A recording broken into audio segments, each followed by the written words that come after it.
Patch 2514 notes. Test your resolve with Yunara, the Unbroken Faith. That's kind of a cool name for a champion. I like it. Test your resolve with Yunara, the Unbroken Faith in patch 2514. I said that twice. Congratulations to the winner of MSI, Genji. Clap. They did really well. With this well-deserved win, they've crowned themselves as back-to-back MSI champions. We hope you all enjoyed MSI this year and the record-breaking 9 series that went to 5 games. And if you missed them, we definitely recommend going back to watch the VODs. I will say MSI this year was a hit. Fear of this draft was great. Best of 5 is great. This patch, we have a large update to Kled with the hope of reintroducing a sustainable fighter pattern opposed to his current mandatory lethality builds. We're also buffing several weak items in the attack speed space. Kraken Slayer, yay. Blade of the Rune King, yay. Phantom Dancer, eh.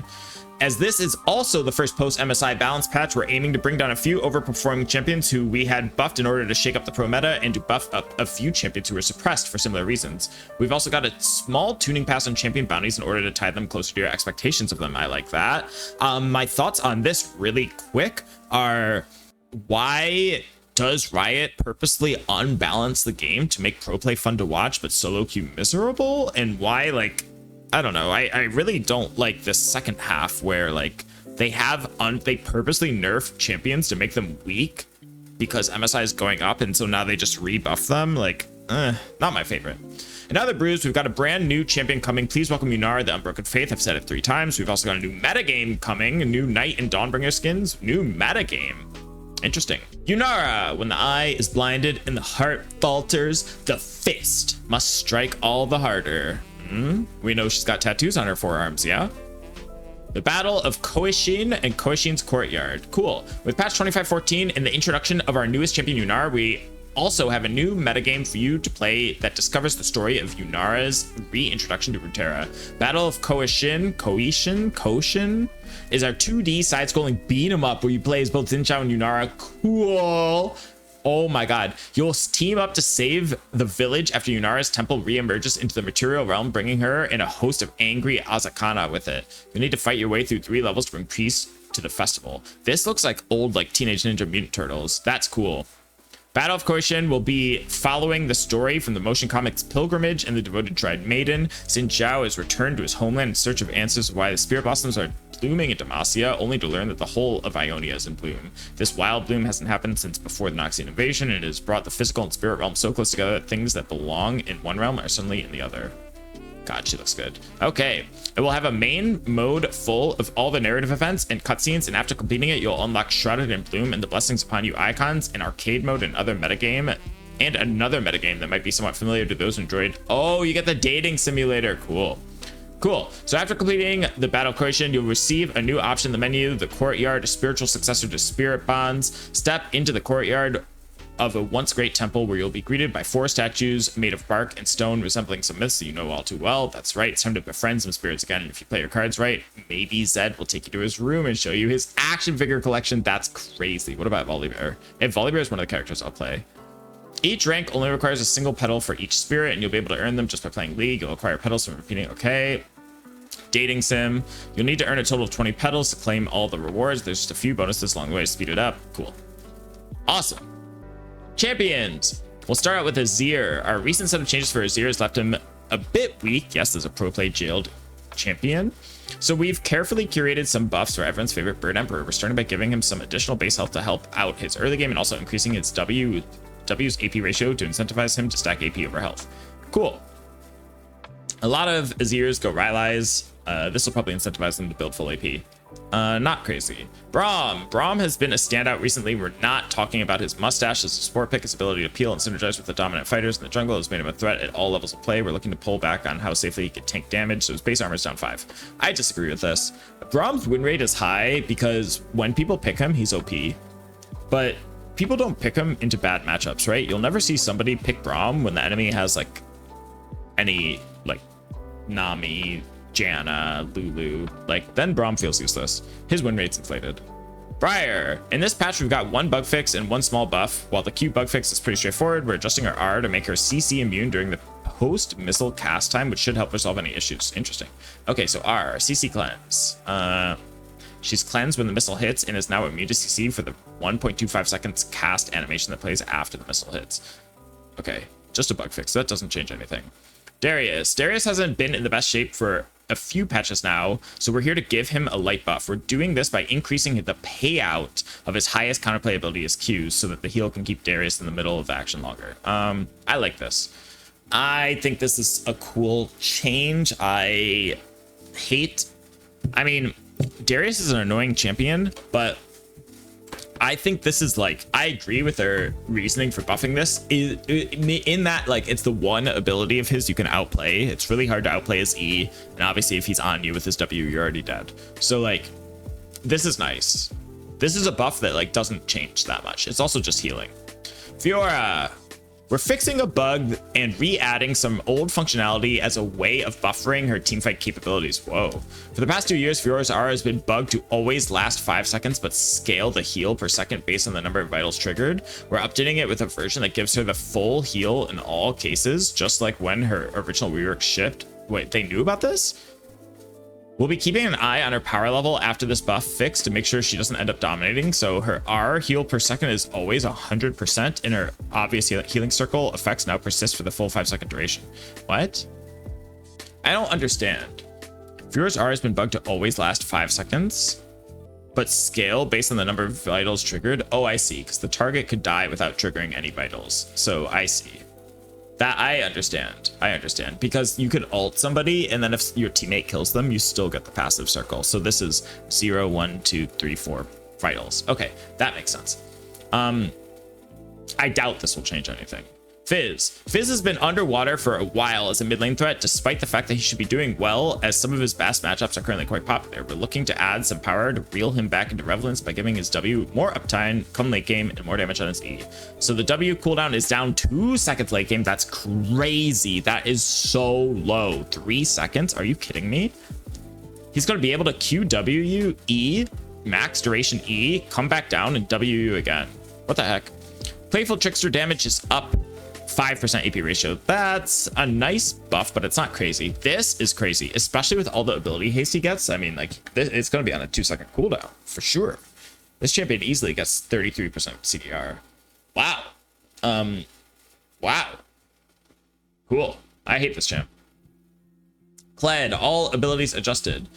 Kled has had a number of different builds over the course of a lifetime, but his current build has skewed too far towards pure damage. Yeah, and his identity around remounting and fighting over longer periods of time isn't really there anymore.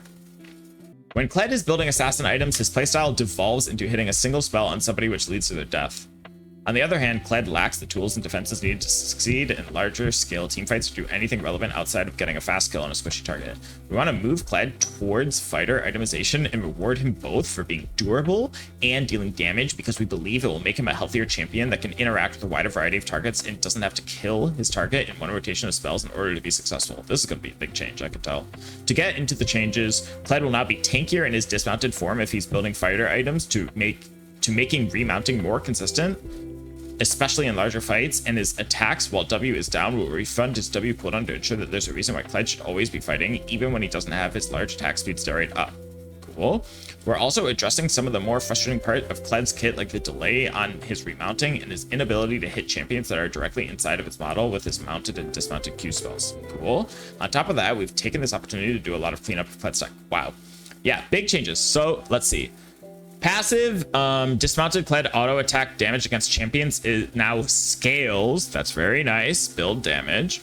Scarl health now scales worse, so it's a little nerf. This is his overall health nerf. Courage gain from minion last hits up, so he's going to remount more easily.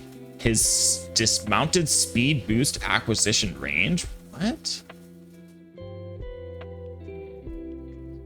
Dismounted speed boost activation range. I don't, what speed boost does he get from dismounting? Dismounted movement speed reduction is better. Okay, so now he's not so slow when he dismounts. Dismounted bonus movement speed towards enemy champions is down. Okay. Scarl gained, health gained on remount is down. Wow. Courage from takedowns is down. Interesting.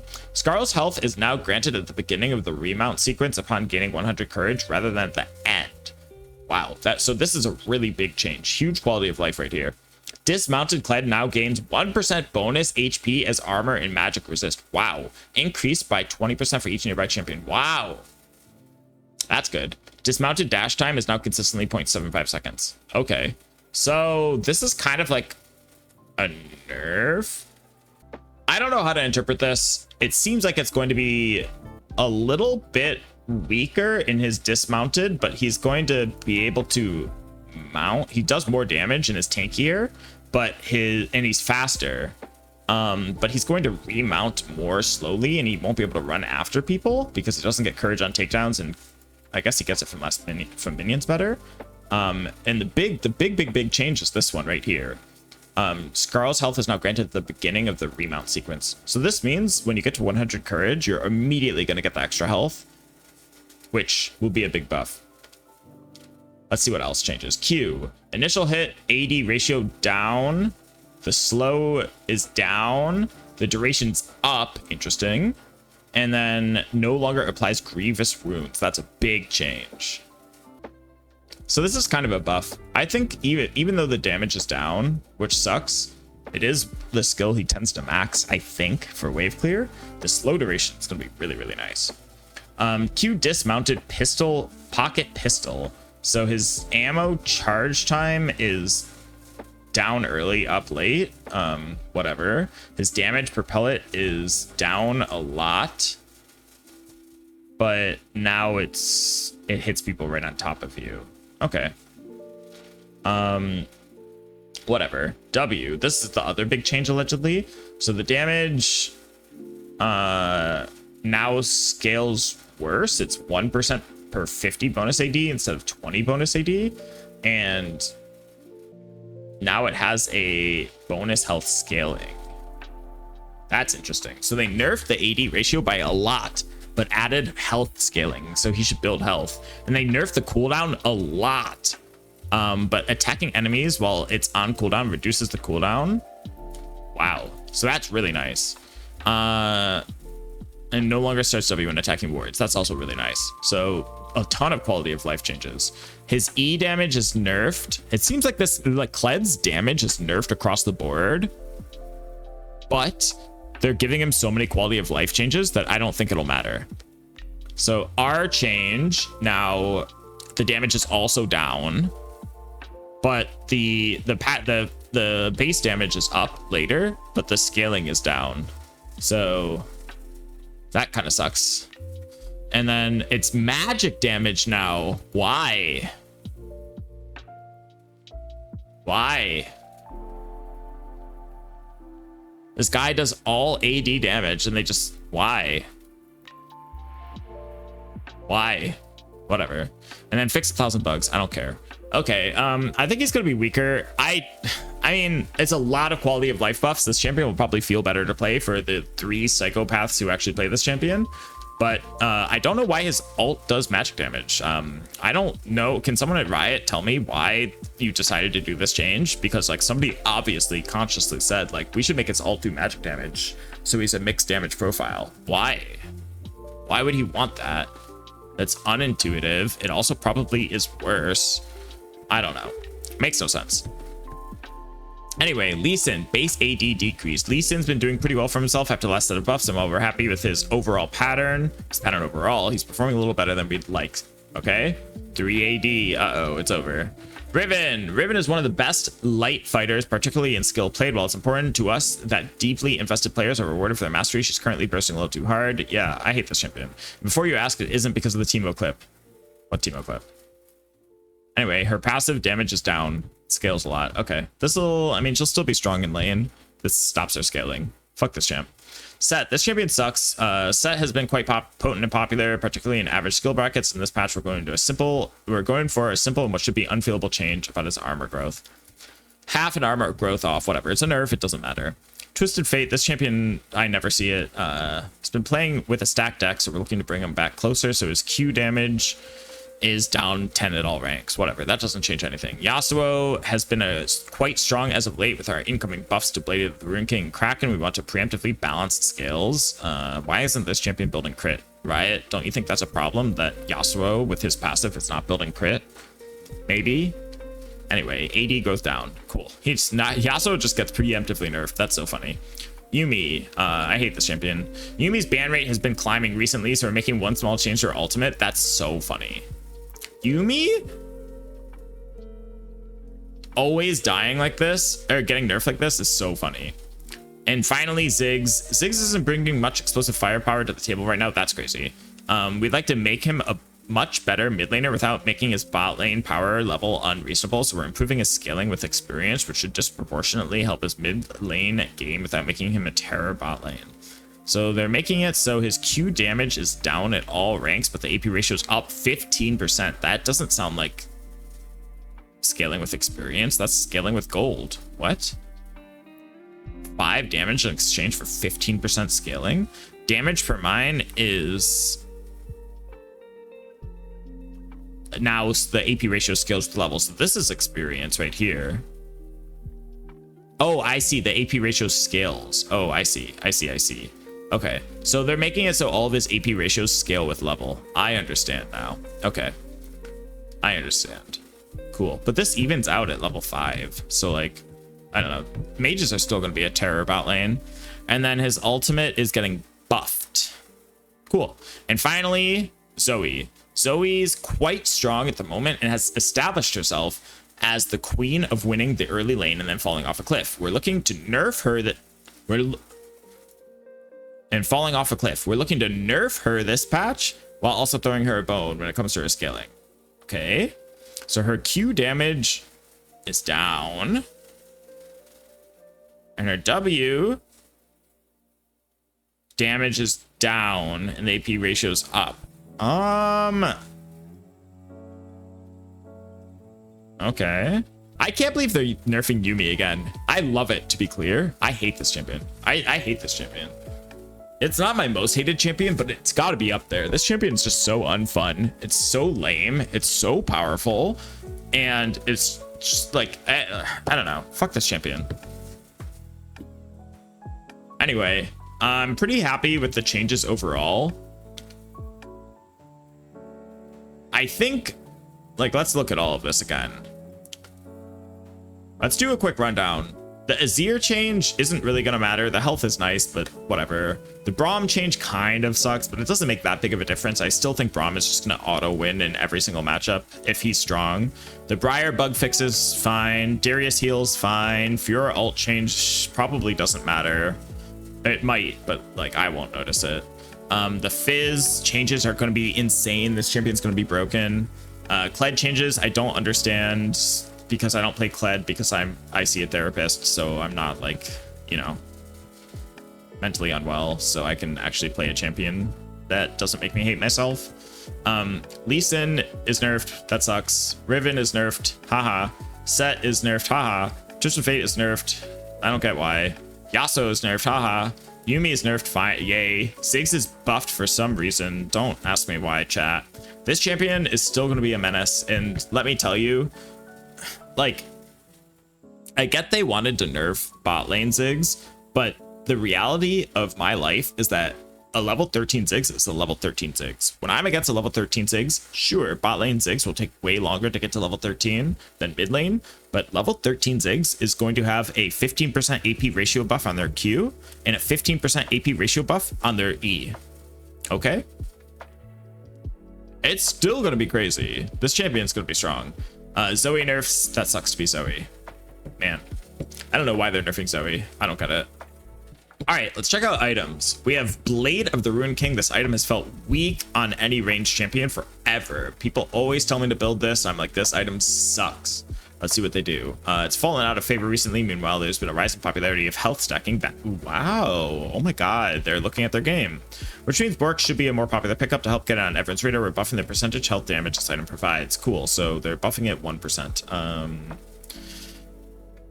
I mean, melee champions are probably going to build this, but it's not really that great for range still. Maybe it's better, certainly, but I don't know if it's going to be great. It might be good because of Kraken Slayer, though. We will see. Haunted Guys stacking goes against what we typically want out of our item system, namely that build should have peaks and valleys. As this item's passive stacks, we're blocking players out of building more than one. Okay, cool. So you can't stack these anymore. RIP Aurora. Kraken Slayer is an overall weak item right now. Yes, this item sucks, both for melee and range units. As such, we're looking to buff it equally by making it a faster early spike and playing up its unique difference with Blade of the Rune King, namely making it deliver more damage to low health enemies. Cool. So gold down 100, that's so nice. And then damage amp based on missing health is pretty good. Yeah. Phantom Dancer is the least purchased attack speed crit item in the game, so we'd like to buff it enough to feel more competitive, as it doesn't have any really unique outputs. We're going to lean further into its attack speed and move speed bonuses. I don't like this. There's a reason Phantom Dancer is the least built crit attack speed item in the game, and that's because of its competition. Pretty much every build ADC in the game, every ADC is building Yuntal, Infinity Edge, and then an armor pen item, and that means there's room for one attack speed crit item, and as a rule there usually only is one. And when your competition is rapid fire cannon or Runon's hurricane, it's really hard to find a place. Like, Phantom Dancer is just the stat stick, right? Like, yes, it gives you ghosting so you could run through minions, that's nice, but it really is just a stat stick. So I don't know, at some point, yeah, I guess you're gonna buff it so that it's OP and people build it, but like, I don't think that's a cool way of going about it. I think they should really focus on what makes it unique, as they said they're going to, and maybe just give it extra move speed and not increase the attack speed, but we'll see. Rod of Ages, now that Rod of Ages craze has passed, has it? It's time for us to reinvestigate how this item is performing. Ultimately, we'd like it if it was clearly good for the really mana-hungry champions out there who need to stack as many resources as possible. As such, we're playing up its scaling and mana stacking power to make it great on that unique set of champions. So mana is up 100, mana per stack's up, and max mana is up. Wonderful. Great for Rod of Ages people, who I feel like everyone uses. I don't know. The Roa change is just a buff, so that's nice. Phantom Dancer is just a buff, but nobody's going to build it. We'll see if Kraken Slayer is good. I don't see Haunting Guys stacking in my solo queue games, so I don't care about that. And Blade of the Rune King will be nice, but I mean, it's funny. Like, how long have Bruisers been the strongest class of champions in the game? How long has Aatrox and Xin Zhao and Pantheon and all these champions who literally all they build are health and AD and then a defensive boot, and they're like, I'm invulnerable? How long have they been strong? And yeah, those champions should have melted to Blade of the Rune King, but they won't. This won't change it. Anyway, overall happy, but Blade of the Rune King needs a better buff, especially for range. Runes. Guardian has only a few core users, but it's meant to be a reasonable consideration for enchanters who want to index more towards helping out their teammates. As such, we're buffing up the level up value and AP ratio, wow, while reducing the bonus HP ratio. Wow. Shield is up, scales better with AP. Wow, that's cool. This is awesome. This will be so good. Oh my god, this improves the Enchantress tank matchup so much. Wow. Now if, oh my god, I might consider taking this now. The AP ratio is nice, especially on the Enchantresses who tend to build HP more, or AP more, like the Namis of the world. Like, Guardian actually might be nice, although she really needs Aerie. But maybe like Soraka with a Shurelya's build or something like that. That's cool. Unsealed Spellbook, this is OP. They're nerfing Smite. Cool. Well, I don't really care about that. Bounties. This patch we're delivering a small bounty update aimed at sanding off some rough edges on bounties. I hate bounties. First, the impact of farming is being reduced in order to make bounties more reliant on kills, which should more closely match your expectations. Second, bounty suppression will be spread over a 25% larger area. Okay, this means nothing to me, but yay. I hope bounties are better. Arena, I don't care. And bug fixes, whatever. And then we have the Spirit Blossom skins. Yay! Oh, wait, they're already out? Maybe. Nightbringer Yumi, they just nerfed this champ. I hate two of these champions. I hate, and Yunara is going to be OP. So overall, with this patch, the buffs and nerfs are nice. I don't like the Fizz buff, but other than that, I think everything's good. I think they should have buffed Fizz in a different way. I don't like the W cooldown, but we'll see. The Guardian change is nice. The Kraken Slayer and Blade of the Rune King change hopefully are nice, because HP stacking has been miserable in the game. And yeah, I like the Yumi Riven nerfs. The Kled, we'll see how that is. And then yeah, I'm excited for this game mode that looks really cool, this 2D side scroller beat 'em up, and also the dating sim, if Volibear is a part of it, of course.